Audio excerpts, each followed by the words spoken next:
Moving into the next section, we're going to talk about the flyaways. But one thing that I want to mention here is that I've noticed that I've had to live with this for a day or so. So I noticed that her left eye is not resized the way I'd like to see it. It's kind of bothering me. I'm not concerned about the color because I can change that back at any time.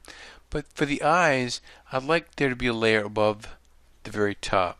So I'm going to tap the Q key, have black as my foreground color, and I'm going to make sure that my brush is set to 100% opacity and 100% flow. And I'm going to make a good selection of around her eyes.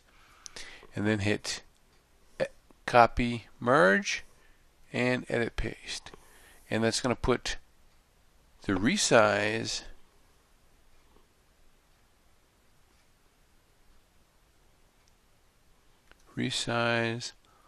left eye here on this layer.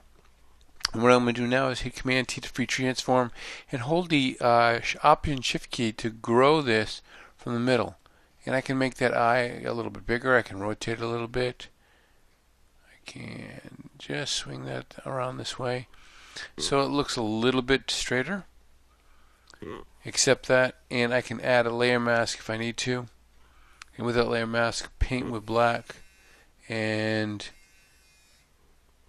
make sure that everything looks cool. So that's as far as the resizing and everything goes.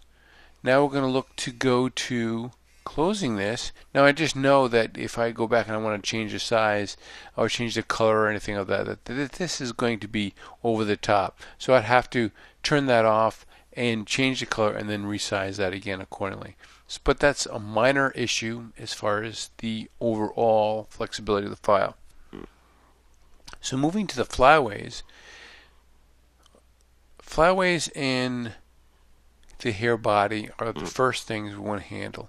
So I'm going to get this first layer here, and we're going to call this flyaways. And I'm going to use two tools here. I'm going to use the clone stamp tool, S key. I'm going to be about 50-50 with my flow and opacity. Light and blend mode is fine. And I'm going to option click next to the areas that I'd like to take care of the flyaway hairs. And I'm going to be very liberal about going over. I don't care about going onto her neck. And you'll see why here in a second. And maybe handle some of the areas up here. A couple strokes there. Now this area here, and even the area that I just did, you'll notice that you can actually start to see the change. So what I'm going to do is I'm going to go back in history. And what I'm going to do is I'm going to switch tools. Now I like the blending aspects of the heel brush. So I get the heel brush. I have it already set to my angle. Now if I want to change the angle of this brush a little bit, hold the control key down and click. And I can get this box up. I can change the angle of the brush. Click off that.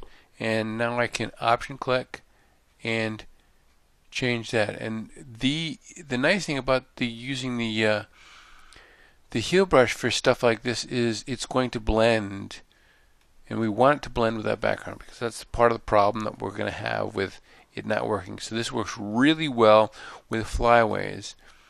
We just can't get too close to the areas that we don't want it to affect. Like getting too close to her skin over here would be difficult. So if I zoom in and I see underneath here by her neck, this would be difficult for me to get with even a smaller tool. I can do these flyaways here.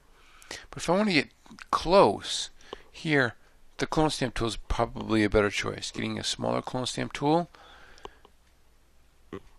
and holding the option key down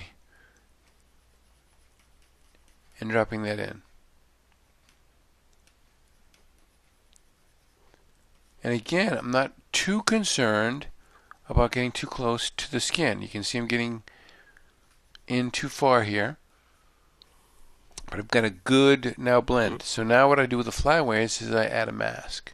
And now I'm painting with black. Get a brush, paint with black with a little bit smaller brush, and I just paint that back in. And if I go too far, I switch colors and I just paint that and just negotiate them back and forth. Same thing with down here in the neck. Bring that back, bring back the chin a little bit, and now I've got perfectly blended flyaways. Now the other way to handle, adding body, we're going to add a little bit of body up to this top curl, this little area here, is to make a selection of an area. So I'm going to tap Q to get my quick mask selection again. Make sure that I have a brush selected, and I'm at 100%. A little bit bigger brush, and I'm going to just grab, say, this hair here. Tap the Q key, edit, copy, merged, edit, paste. So now I have this body, so we'll call body here. And I don't move anything. Now, this is important. I don't move anything for the reasons I need to connect, to make sure that I maintain the connections. So I hit free transform, and then I hit warp immediately after.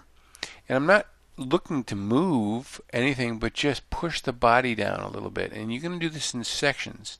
We'll do this top section here, and then I'll move it down one more time with another section of hair. So we don't want to go too far so it looks like this. We want to keep it under control. So we move this down a little bit. I accept that. And I can do it again. Tap the Q key and get another brush of this section. Tap the Q key again. Edit, copy, merge. Command V to edit, paste. Command T. I know there's a lot of keyboard shortcuts. And then free transform, and then we can push this out a little bit further and get a better mix. And there we've built the body back in. Now if we need to, we can call this body here 2. In this first one we can add a layer mask. And I can paint, getting my brush, painting with black, and make sure I get a little bit lighter brush, and I can paint away some of the body here to stuff that I was working with here on this top layer. So we can start to paint that back. So using masks here, and I can add another mask to the top layer too to add some of this. And I can also go here at this very top section, tap the Q key again. I'll get 100% brush, 100% flow. Make a selection over this. Q key, edit, copy, merge, Command V to edit, paste. So there it is up here. So we'll call this body here 3. Command T, and then the warp tool, which is right up here. And now I can push this way, just to fill in these spots. And I don't want to go to too much of an extreme to push. I don't want to push the sizing so much so it looks distorted. So the whole idea here is to make sure that things look as natural as possible. But you notice that I'm not moving the ends of the hairs. They're staying connected. So if I hit OK, and the last thing, I'll go back to my flyaways and I'll hit some of these areas over here, and I'll hit the J key to get back to my heel brush, and I'll just go through here and take care of these little flyaways here. And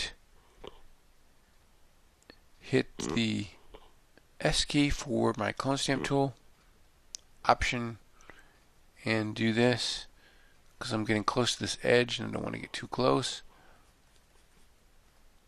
I'll clean up some of this edging here.